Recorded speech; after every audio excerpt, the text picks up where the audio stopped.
Fixing It for Freddie by P.G. Wodehouse. "Jeeves," I said, looking in on him one afternoon on my return from the club, "I don't want to interrupt you." "No, sir, but I would like a word with you." "Yes, sir." He had been packing a few of the Wooster necessaries in the old kit bag against our approaching visit to the seaside, and he now rose and stood, bursting with courteous zeal. "Jeeves," I said, "a somewhat disturbing situation has arisen with regard to a pal of mine." "Indeed, sir."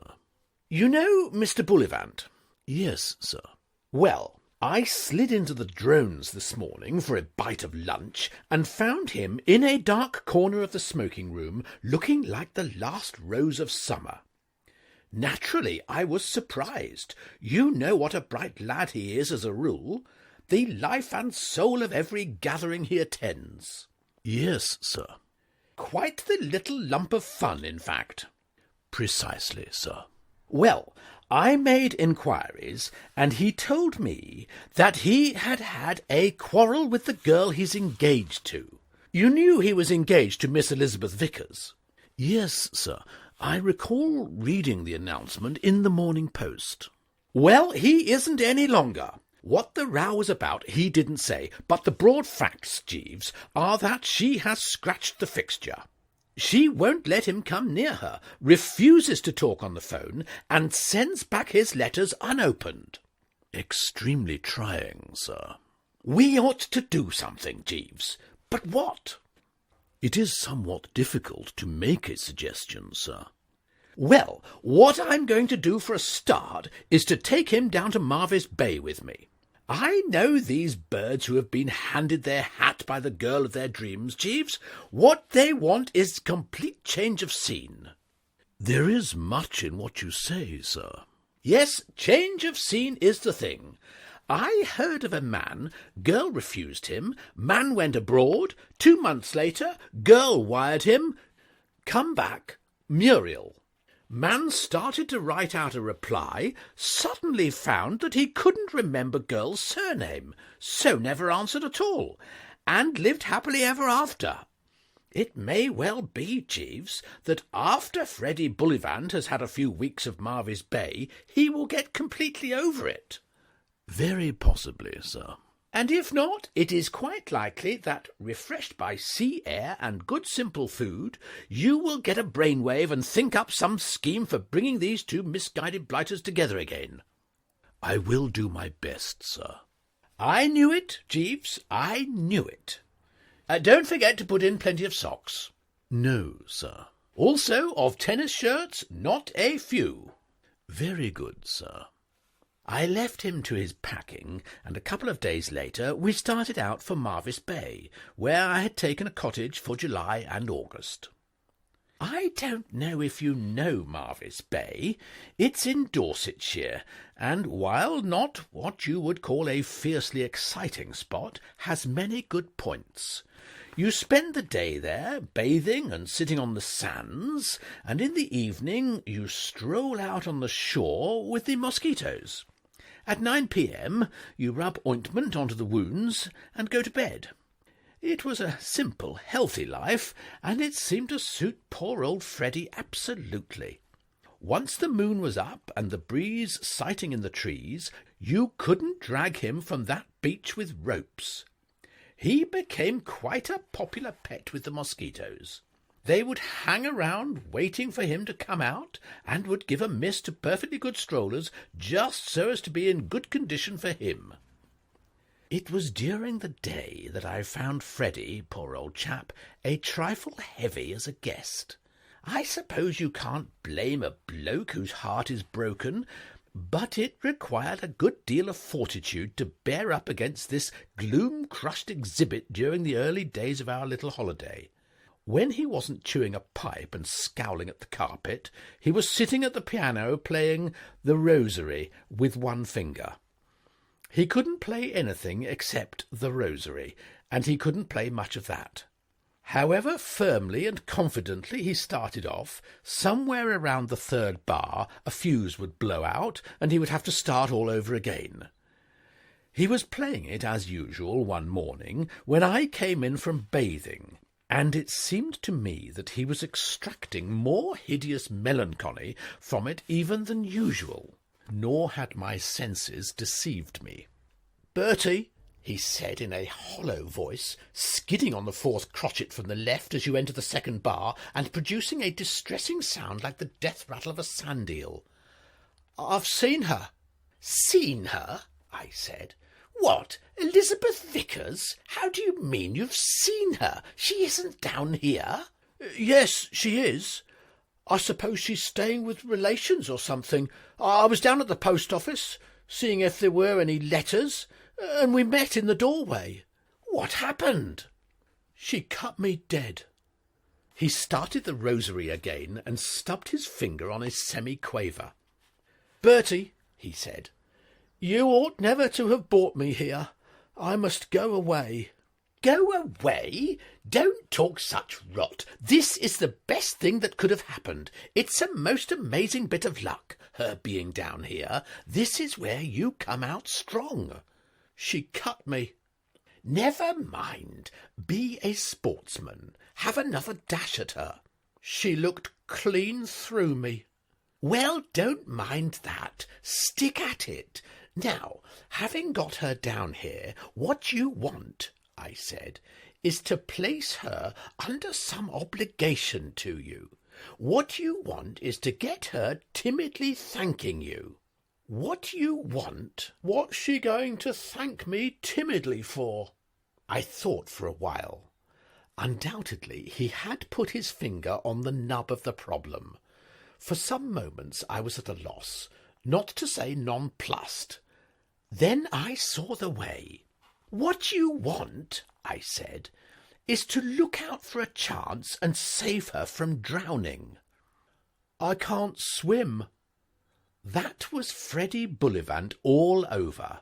A dear old chap in 1,000 ways, but no help to a fellow, if you know what I mean. He cranked up the piano once more, and I legged it for the open. I strolled out on the beach and began to think this thing over. I would have liked to consult Jeeves, of course, but Jeeves had disappeared for the morning. There was no doubt that it was hopeless expecting Freddie to do anything for himself in this crisis. I'm not saying that dear old Freddie hasn't got his strong qualities. He is good at polo, and I have heard him spoken of as a coming man at snooker pool.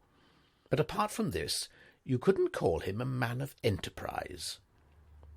Well, I was rounding some rocks, thinking pretty tensely, when I caught sight of a blue dress, and there was the girl in person. I had never met her, but Freddie had 16 photographs of her sprinkled round his bedroom, and I knew I couldn't be mistaken. She was sitting on the sand helping a small, fat child to build a castle. On a chair close by was an elderly female reading a novel. I heard the girl call her aunt, so, getting the reasoning faculties to work, I deduced that the fat child must be her cousin. It struck me that if Freddie had been there, he would probably have tried to work up some sentiment about the kid on the strength of it. I couldn't manage this. I don't think I ever saw a kid who made me feel less sentimental. He was one of those round, bulging kids. After he had finished his castle, he seemed to get bored with life and began to cry. The girl, who seemed to read him like a book, took him off to where a fellow was selling sweets at a stall, and I walked on. Now, those who know me, if you ask them, will tell you that I'm a chump. My Aunt Agatha would testify to this effect. So would my Uncle Percy, and many more of my nearest and, if you like to use the expression, dearest. Well, I don't mind. I admit it. I am a chump. But what I do say, and I should like to lay the greatest possible stress on this, is that every now and then, just when the populace has given up hope that I will ever show any real human intelligence, I get what is idle to pretend is not an inspiration. That's what happened now. I doubt if the idea that came to me at this juncture would have occurred to a single one of any dozen of the largest-brained blokes in history. Napoleon might have got it, but I'll bet Darwin and Shakespeare and Thomas Hardy wouldn't have thought of it in 1,000 years. It came to me on my return journey. I was walking back along the shore, exercising the old bean fiercely, when I saw the fat child meditatively smacking a jellyfish with a spade. The girl wasn't with him. The aunt wasn't with him. In fact, there wasn't anybody else in sight. And the solution of the whole trouble between Freddie and his Elizabeth suddenly came to me in a flash.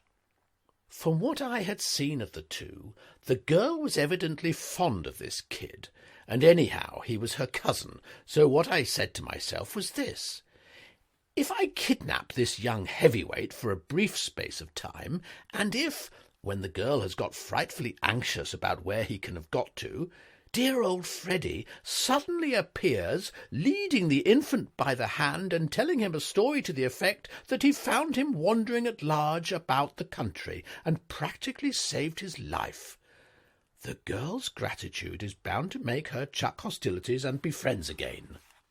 So I gathered up the kid and made off with him. Freddie, dear old chap, was rather slow at first in getting on to the fine points of the idea.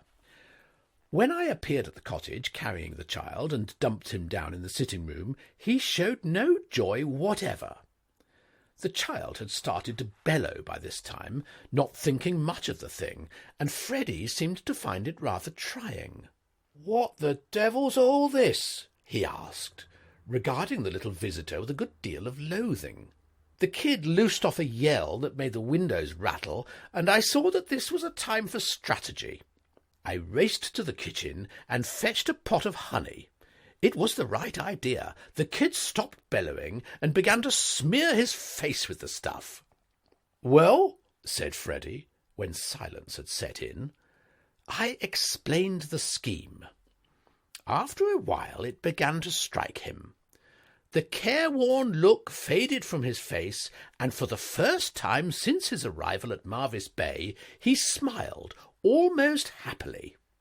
"There's something in this, Bertie." "It's the goods."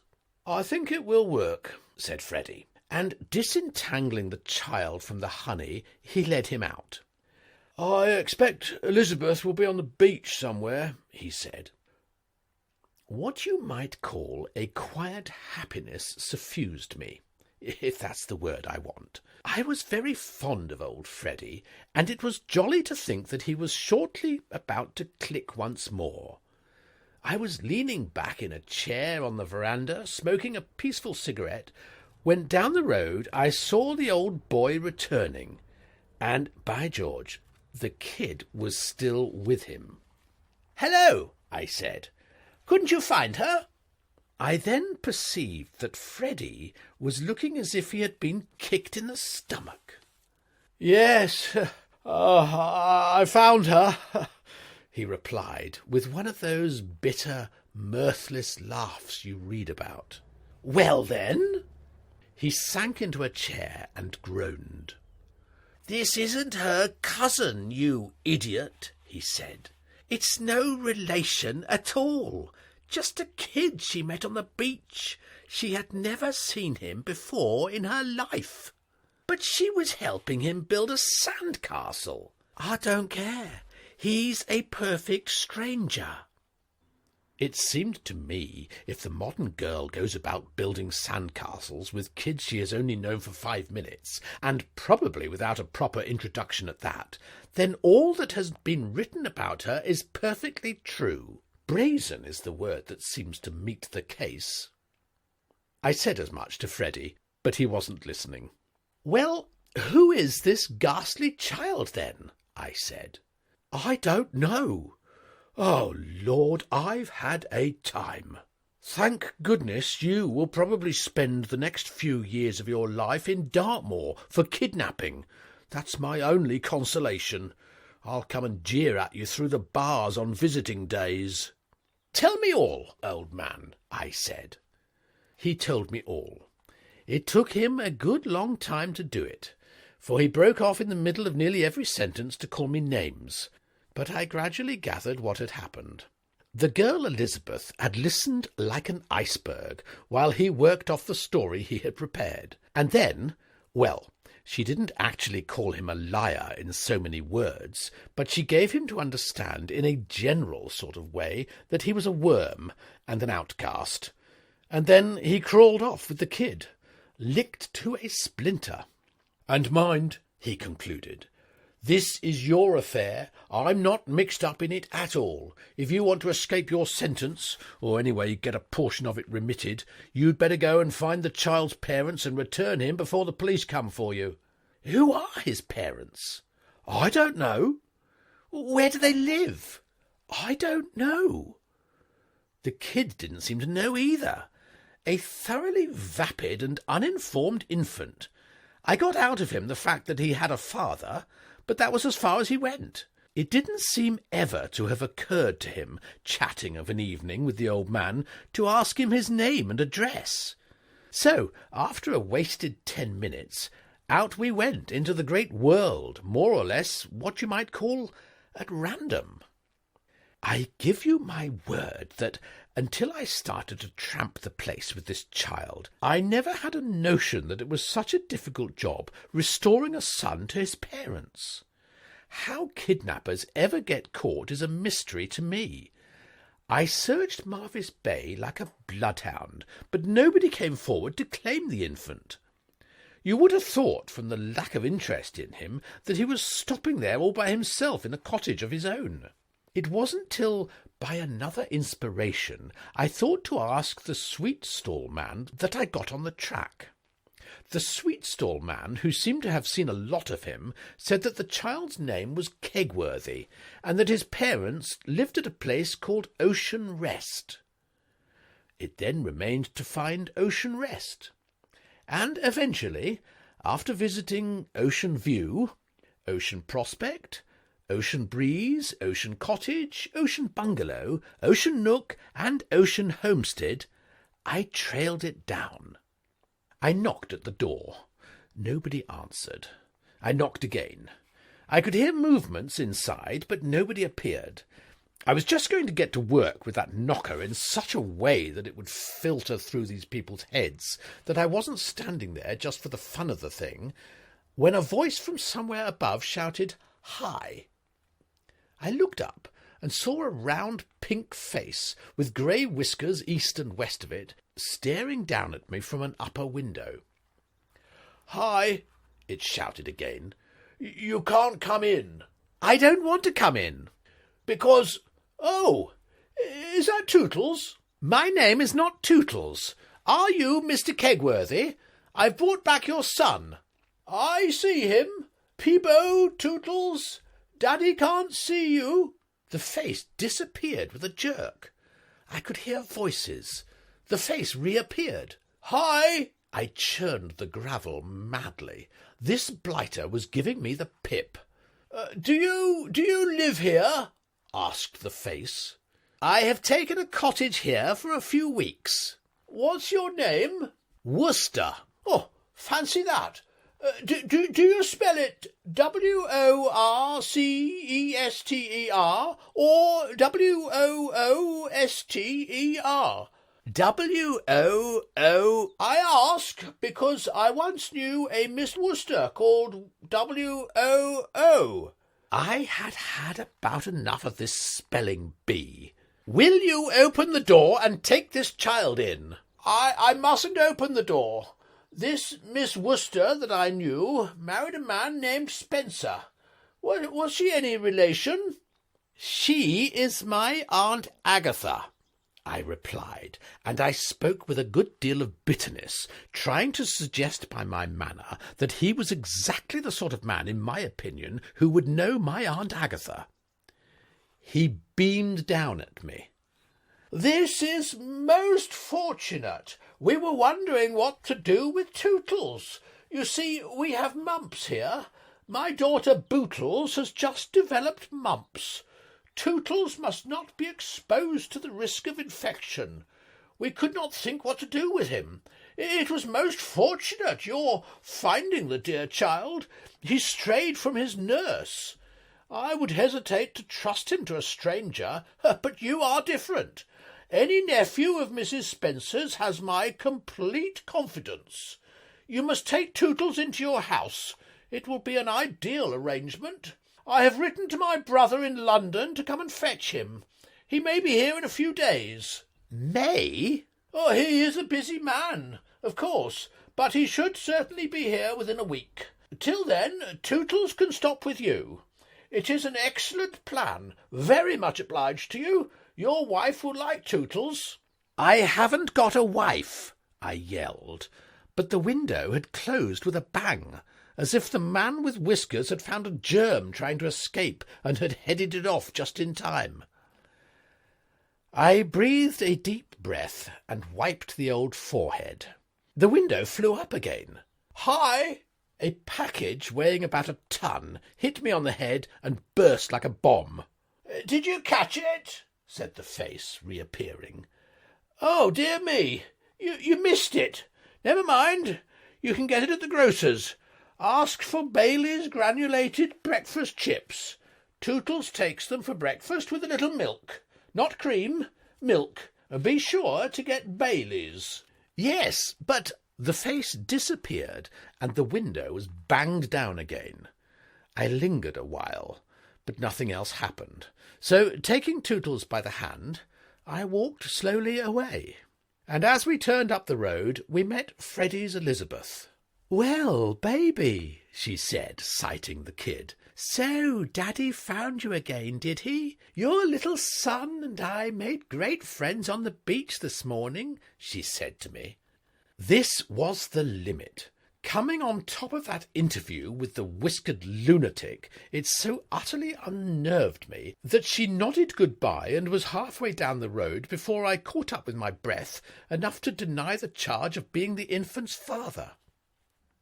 I hadn't expected Freddie to sing with joy when he saw me looming up with the child complete, but I did think he might have showed a little more manly fortitude, a little more of the old British bulldog spirit. He leapt up when we came in, glared at the kid, and clutched his head.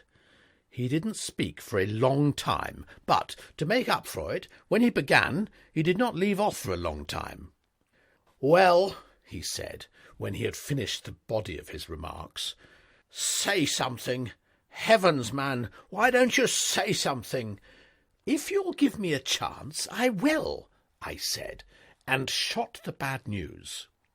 "Well, what are you going to do about it?" he asked, and it would be idle to deny that his manner was peevish. "What can we do about it?"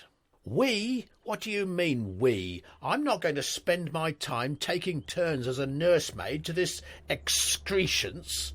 I'm going back to London." "Freddie!" I cried. "Freddie, old man!" My voice shook. "Would you desert a pal at a time like this?" "Yes, I would." "Freddie," I said, "you've got to stand by me. You must. Do you realise that this child has to be undressed and bathed and dressed again? You wouldn't leave me to do all that single-handed?" "Jeeves can help you." "No, sir," said Jeeves, who had just rolled in with lunch. "I must, I fear, disassociate myself completely from this matter." He spoke respectfully, but firmly. "I have had little or no experience with children." "Now's the time to start," I urged.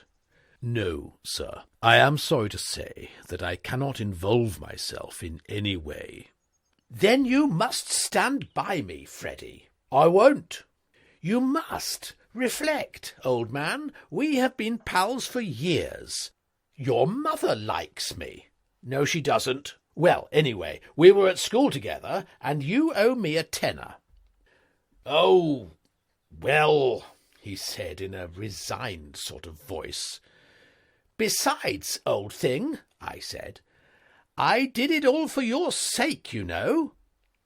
He looked at me in a curious way and breathed rather hard for some moments. "Bertie," he said, "one moment. I will stand a good deal, but I will not stand being expected to be grateful." Looking back at it, I can see that what saved me from Colney Hatch in this crisis was my bright idea in buying up most of the contents of the local sweet shop. By serving out sweets to the kid practically incessantly, we managed to get through the rest of that day pretty satisfactorily. At 8 o'clock he fell asleep in a chair, and having undressed him by unbuttoning every button in sight, and where there were no buttons, pulling till something gave, we carried him up to bed. Freddie stood looking at the pile of clothes on the floor with a sort of careworn wrinkle between his eyes, and I knew what he was thinking. To get the kid undressed had been simple, a mere matter of muscle, but how were we going to get him into his clothes again? I stirred the heap with my foot.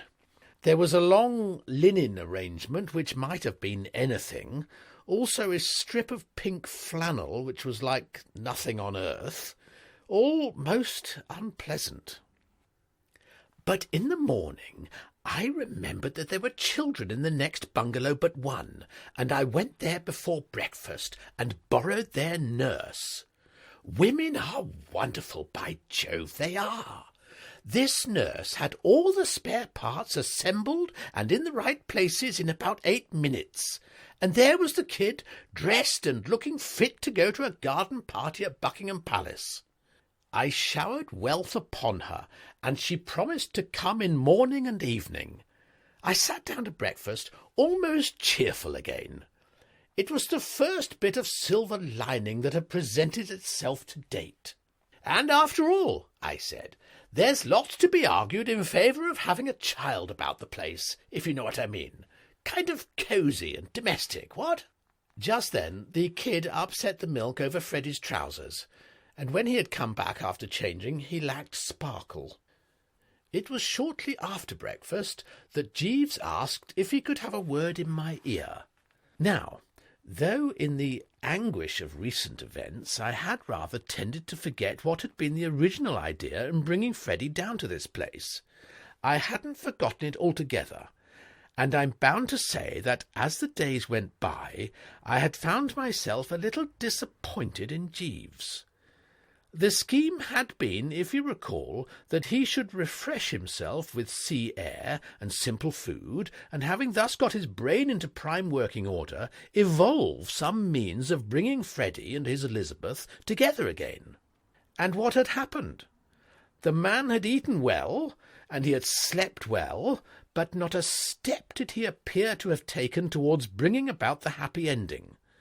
The only move that had been made in that direction had been made by me, alone and unaided, and, though I freely admit that it had turned out a good deal of a bloomer, still the fact remains that I had shown zeal and enterprise.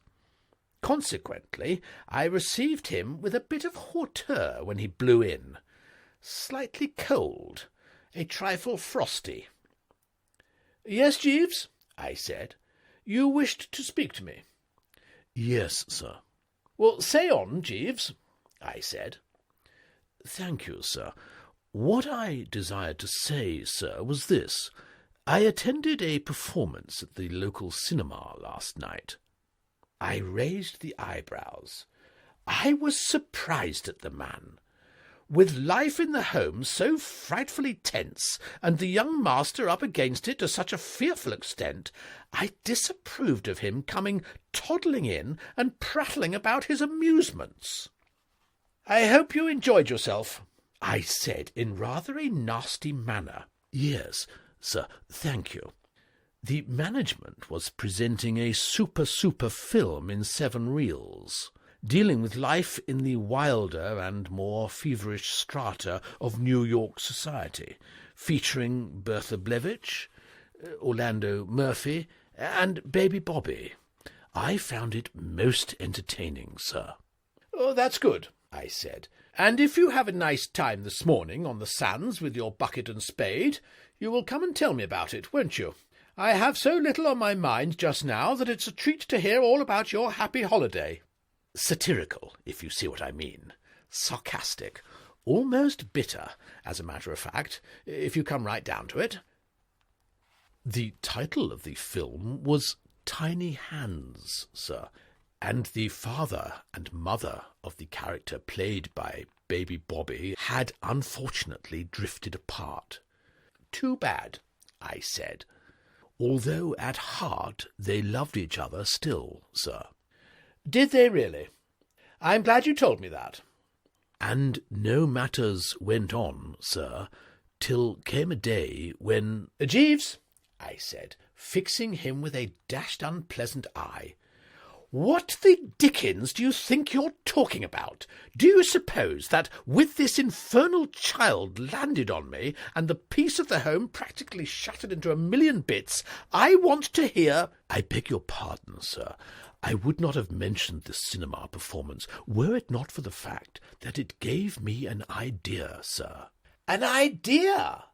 An idea that will, I fancy, sir, prove of value in straightening out the matrimonial future of Mr. Bullivant, to which end, if you recollect, sir, you desired me to— I snorted with remorse. Jeeves, I said, I wronged you. Oh, not at all, sir. Yes, I did. I wronged you. I had a notion that you had given yourself up entirely to the pleasures of the seaside and had chucked that business altogether. I might have known better. Tell me all, Jeeves. He bowed in a grateful manner. I beamed, and while we didn't actually fall on each other's necks, we gave each other to understand that all was well once more. In this super film, Tiny Hands, sir, said Jeeves, the parents of the child had, as I say, drifted apart. Drifted apart, I said, nodding. Right, and then came a day, sir, when their little child brought them together again. How? If I remember rightly, sir, he said, Dada doesn't love Mummy no more. And then they exhibited a good deal of emotion.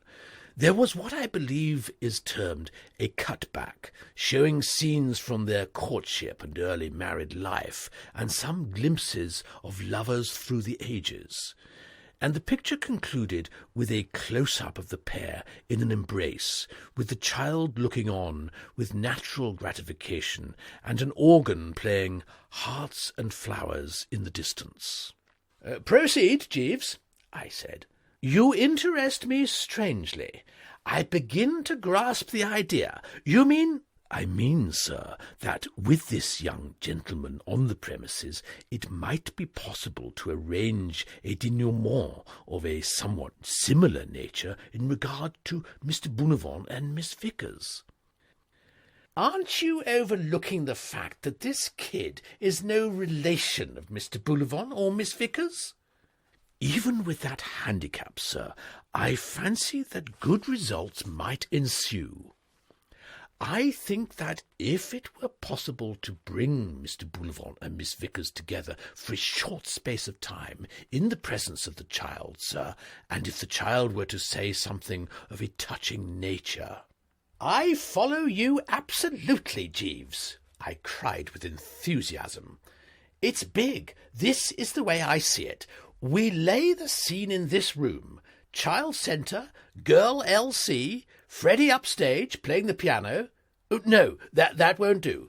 He can only play a little of the rosary with one finger, so we'll have to cut out the soft music. But the rest's all right. Look here, I said. This inkpot is Miss Vickers. This mug with a present from Marvis Bay on it is the child. This pen wiper is Mr. Bullivant. Start with dialogue leading up to child's line. child speaks line. Let us say, Boofer lady does oo love dada.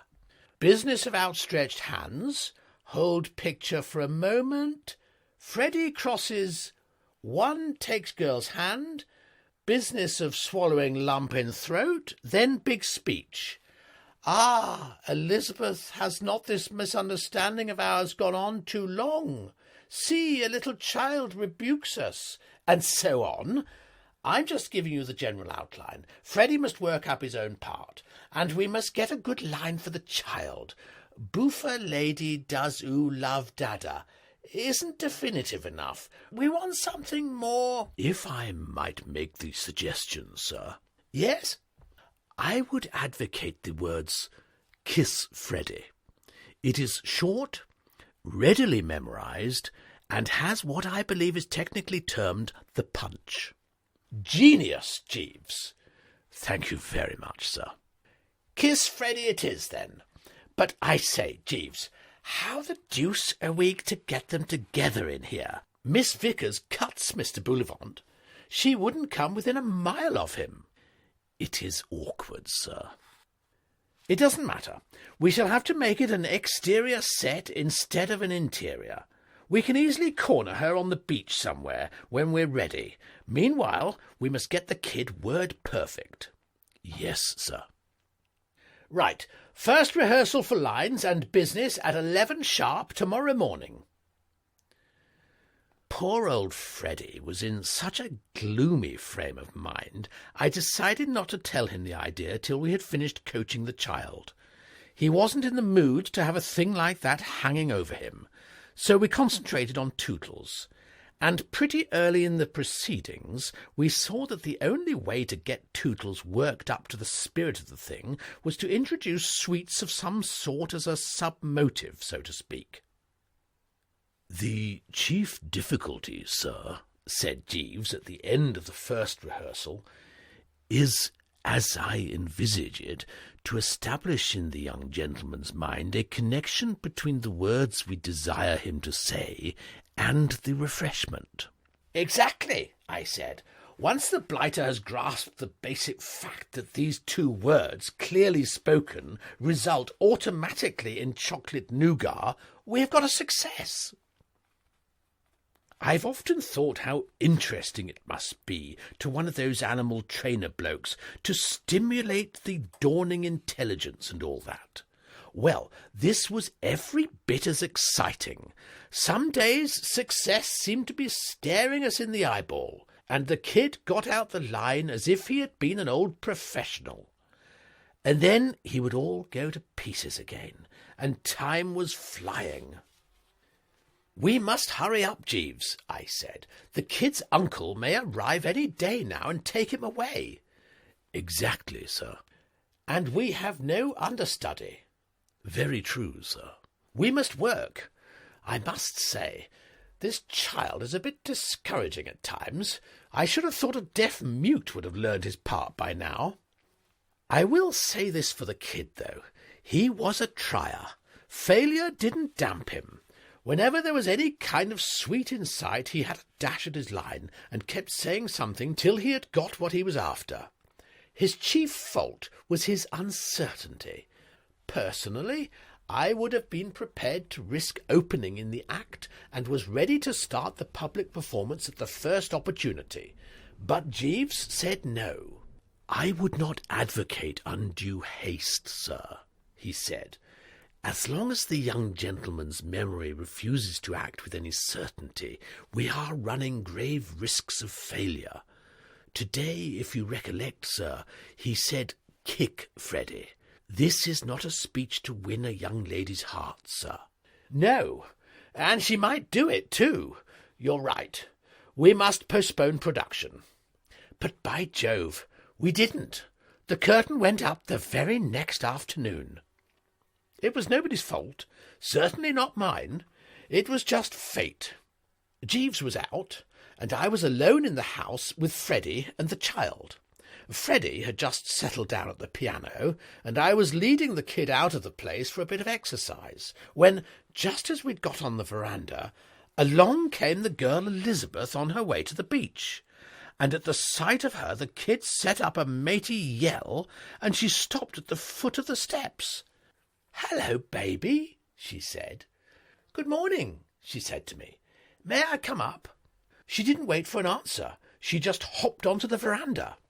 She seemed to be that sort of girl. She started fussing over the child, and 6 feet away, mind you, Freddie smiting the piano in the sitting-room.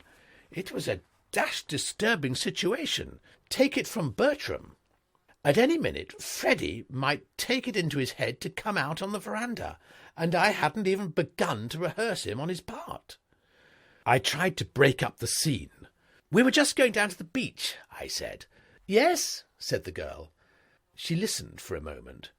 "So you're having your piano tuned," she said. "My aunt has been trying to find a tuner for hours. Do you mind if I go in and tell this man to come on to us when he has finished here?" I mopped the brow. I shouldn't go in just now," I said. "Not just now, while he's working, if you don't mind. These fellows can't bear to be disturbed when they're at work. It's the artistic temperament. I'll tell him later." "Oh, very well. Ask him to call at Pine Bungalow. Vickers is the name." "Oh, he seems to have stopped. I suppose he will be out in a minute. I'll wait." "Don't you think... shouldn't you be getting on to the beach?" I said. She had started talking to the kid and didn't hear.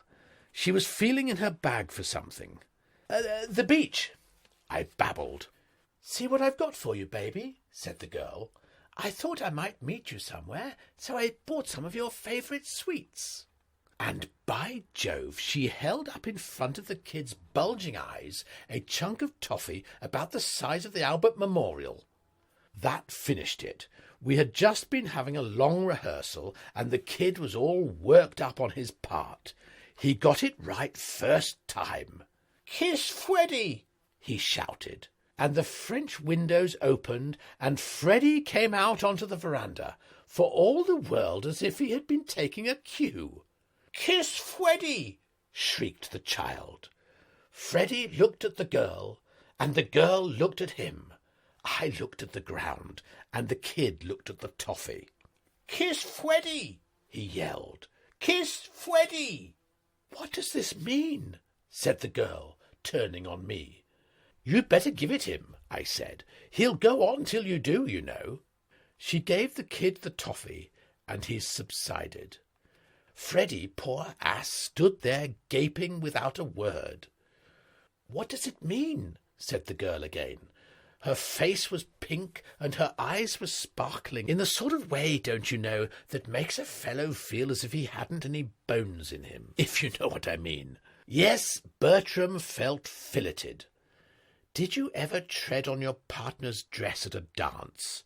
I'm speaking now of the days when women wore dresses long enough to be trodden on, and hear it rip, and see her smile at you like an angel and say, "Please don't apologize, it's nothing," and then suddenly meet her clear blue eyes and feel as if you had stepped on the teeth of a rake and had the handle jump up and hit you in the face.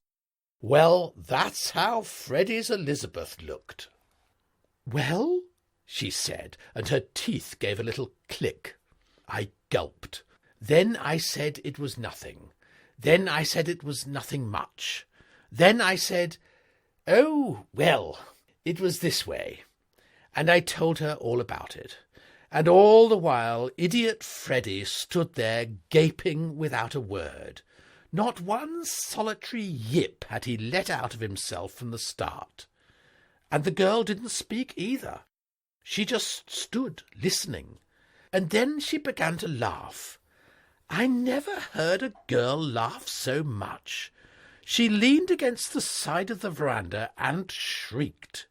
And all the while Freddie, the world's champion dumb brick, standing there saying nothing.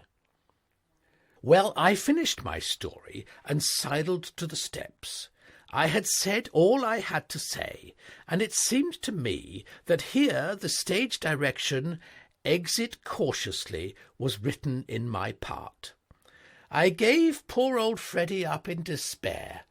If he only had said a word, it might have been all right, but there he stood, speechless. Just out of sight of the house, I met Jeeves, returning from his stroll.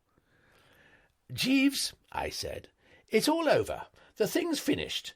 Poor dear old Freddie has made a complete ass of himself and killed the whole show." "Indeed, sir. What has actually happened?" I told him. "He fluffed on his lines," I concluded, "just stood there saying nothing, when if ever there was a time for eloquence, this was it. Great Scott, look!" We had come back within view of the cottage, and there in front of it stood 6 children, a nurse, 2 loafers, another nurse, and the fellow from the grocer's. They were all staring. Down the road came galloping 5 more children, a dog, 3 men, and a boy, all about to stare. And on our porch, as unconscious the spectators as if they had been alone in the Sahara, stood Freddie and his Elizabeth, clasped in each other's arms. "Great Scott!" I said. "It would appear, sir," said Jeeves, "that everything has concluded most satisfactorily after all." "Yes, dear old Freddie may have been fluffy on his lines," I said, "but his business certainly seems to have gone with a bang." "Very true, sir," said Jeeves. And that was Fixing It for Freddie, read by Nick Martin.